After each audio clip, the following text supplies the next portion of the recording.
থেকে এবং পেট্রাল পৌরসভা থেকে আগত আমার প্রাণ প্রিয় ভাই বোনেরা রহমতুল্লাহ বারাকাতুহু।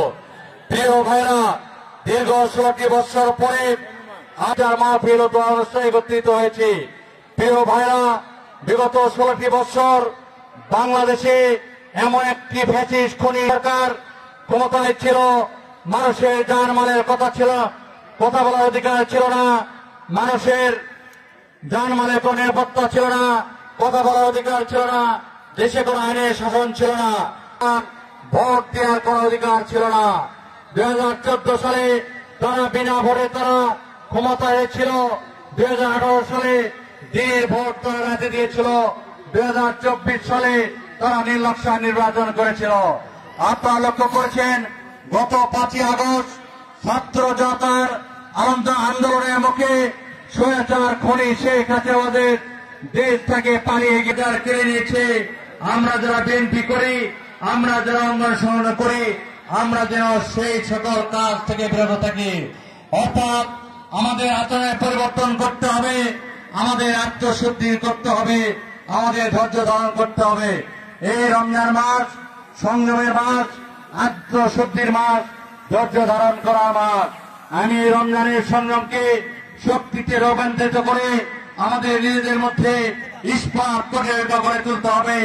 আমরা সকলে শহীদ রাষ্ট্রপতি জিয়া রহমানের আদর্শে লালন করে আমাদের নেত্রী তিনবার নির্বাচিত সাবেক সফল প্রধানমন্ত্রী, গণতন্ত্রের মা দেশনেত্রী বেগম খালেদার নেতৃত্বে আগামী দিনের রাষ্ট্রনায়ক জনাব তারেক রহমানের নেতৃত্বে ঐক্যবদ্ধ থেকে আমাদের একসঙ্গে কাঁধে কাঁধ মিলে কাজ করতে হবে।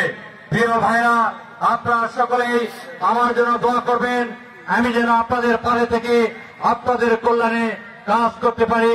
এইটুকু দোয়া চেয়ে আপনাদের সকলকে আমার পক্ষ থেকে ধন্যবাদ জানিয়ে আমি আমার কথা এখানে শেষ করছি।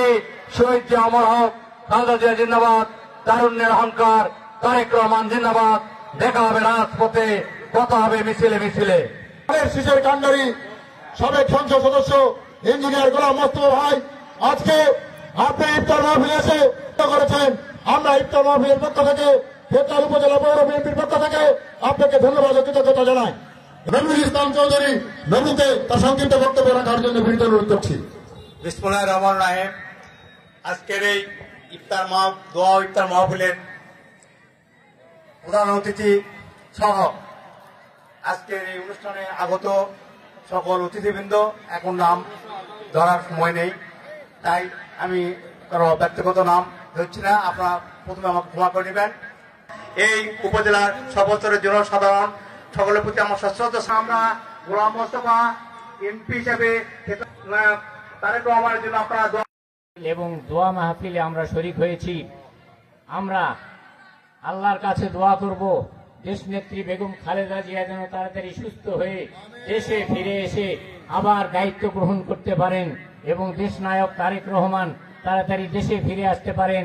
আপনারা সবাই রমজানে রোজা রেখে হায়না মাইতেনা ওয়া শাহিদনা ওয়া গায়েবেনা ওয়া সাগীরানা ওয়া কাবীরানা ওয়া জাকিরানা ওয়া উনসানা আল্লাহুম্মা মান আইয়াইতাহু মিন্না ফাতাহু ওয়া ফাহু আলাল ঈমান ওয়া তাবতাগনি বাদাহুম বিরহমাতিকা ইয়া আরহামার রাহিমিন।